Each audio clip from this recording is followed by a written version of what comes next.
Assalamualaikum warahmatullahi wabarakatuh. Perkenalkan, nama saya Tindri Diva dari jurusan Pendidikan Sosiologi Universitas Negeri Makassar. Di sini saya akan menjelaskan tentang pengaruh media sosial terhadap prestasi siswa. Nah, di data X ini adalah media sosial dan di data Y adalah prestasi siswa. Nah, selanjutnya kita masuk ke data view. Nah, di data view ini terdapat data X dan data Y. Sebelumnya ini adalah data yang sudah saya buat, jadi saya jelaskan satu persatu. Nah, selanjutnya saya masuk ke analis dan deskriptif statistik. Nah, di sini sudah ada data yang saya telah buat. Nah, di sini frekuensi statistik ada 22, validnya 22, missingnya ada 8. Nah, di sini di tabel prestasi belajar ada valid.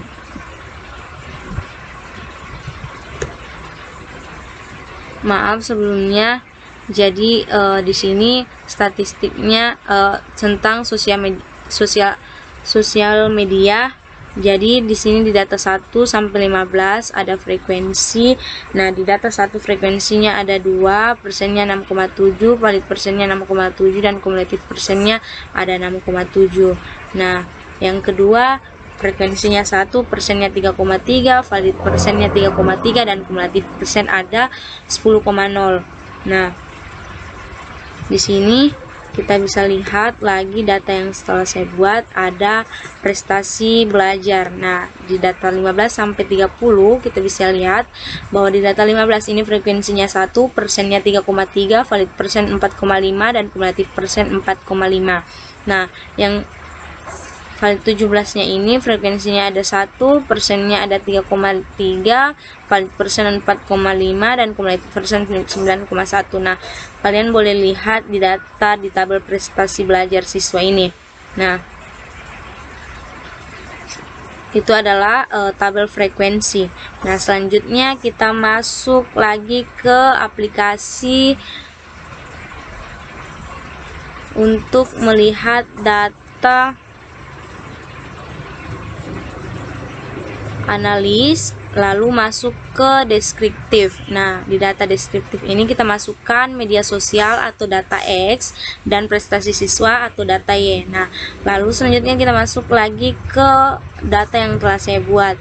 Nah, ini adalah tabel yang telah kita buat. Nah, statistiknya itu validnya 22, missingnya 8. Ada prestasi siswa. Di sini validnya 15, frekuensi 1, persen 3,3, valid persen 4,5 dan kumulatif persen ada 4,5. Nah, lalu kita masuk ke aplikasi lagi, lalu kita buka analis,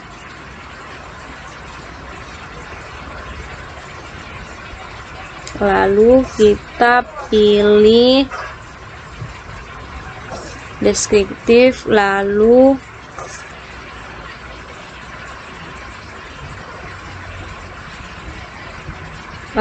kita masuk ke grab dulu, lalu kita pilih regulasi dialog, lalu kita pilih histogram. Nah, ini kita masukkan ke variabel itu prestasi siswa atau data Y, lalu kita klik OK. Nah, di sini kita bisa lihat grafik dari data yang kita buat. Nah, ini grafik prestasi siswa. Selanjutnya kita buat kembali lagi ke grab, lalu regulasi dialog, lalu pilih histogram, lalu kita pindahkan prestasi siswa, lalu kita masukkan media sosial atau data X, lalu kita klik OK. Nah, di sini ada gambar grafik atau tabel dari media sosial. Nah, selanjutnya kita masuk lagi ke aplikasi. Lalu kita pilih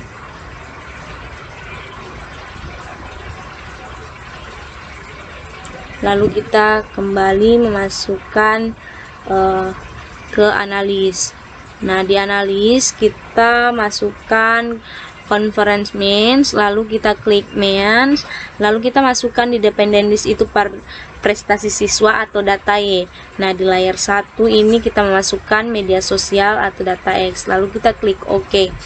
Nah, ini terdapat gambar di atas atau data uji linear. Nah, ini adalah data yang telah kita buat.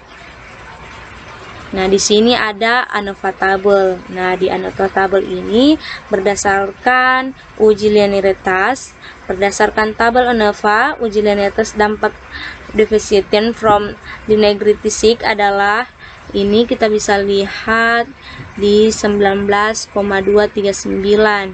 Nah, sedangkan alfanya itu lebih besar dari alfa 0,05. Nah, disimpulkan bahwa hubungan linear secara signifikan itu antara variabel perceraian X dengan tentang prestasi siswa dan media sosial. Nah, selanjutnya kita kembali ke aplikasi, lalu kita pilih analis, lalu masuk ke regression, lalu pilih linear. Nah, kita klik linear. Nah, lalu kita masukkan dependen prestasi siswa data Y atau independen media sosial data X, lalu kita klik di sini, kita klik save. Nah, save, kita pilih understand set, lalu kita klik continue.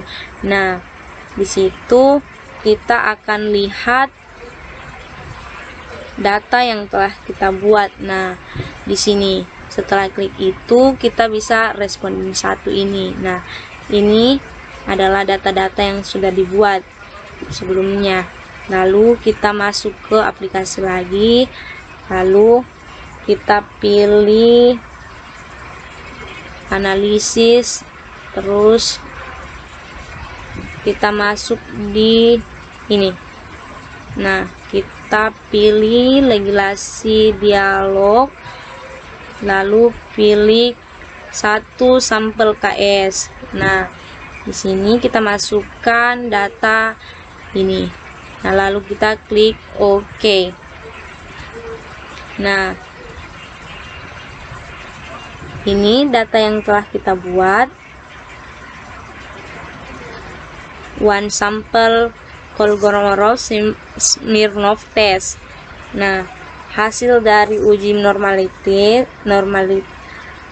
normalitas ini independensi hasil berdasarkan tabel output diketahui bahwa signifikan asymptotic sebesar 0,200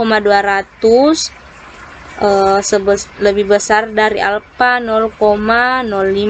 Nah, berdasarkan uji normalitas Kolmogorov-Smirnov terdapat disimpulkan bahwa error dari persamaan regresi tersebut berdistribusi normal. Nah, lalu kita masuk lagi ke the analysis. Nah, kita kembali ke regression, lalu pilih linear, lalu kita masukkan lagi data Y, lalu kita klik OK, langsung klik OK saja.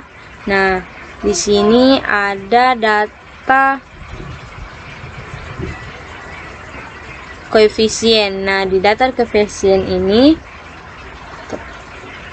analisis data regresi linear sederhana, persamaan regresi linear sederhana ini, persamaan regresi A tambah B1 kali Y1 sama dengan Y sama dengan 19,563 ditambah dengan Nah, selanjutnya di sini kita akan membahas tentang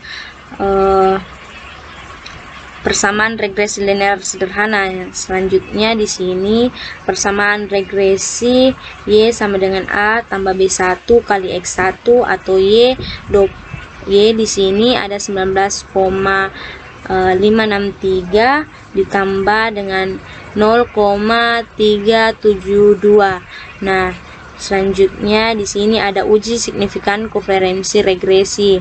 Nah, di sini di koferensi uji hipotesis kita masuk ke Word dulu. Di sini saya sudah menjelaskannya. Nah, uji signifikan koferensi regresi di sini ada media sosial sama dengan 0,3,7 dan signifikannya itu 0,057 dan alfanya ada 0,05.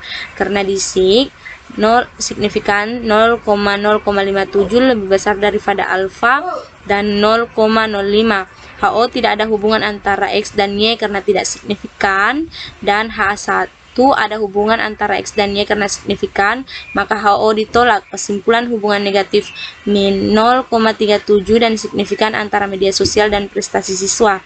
Nah, di sini kita kembali ke koefisien determinansi atau model summary. Nah, di sini ada berdasarkan nilai tabel R atau square, koefisien determinansi terbesar 0,1,24 atau 1,24% yang berarti bahwa variabel X1 atau media sosial berpengaruh terhadap Y atau prestasi siswa sebesar 1,24%, selebihnya dipengaruhi oleh variabel lainnya. Nah, sekian penjelasan dari saya, kurang dan lebihnya mohon dimaafkan. Wassalamualaikum warahmatullahi wabarakatuh.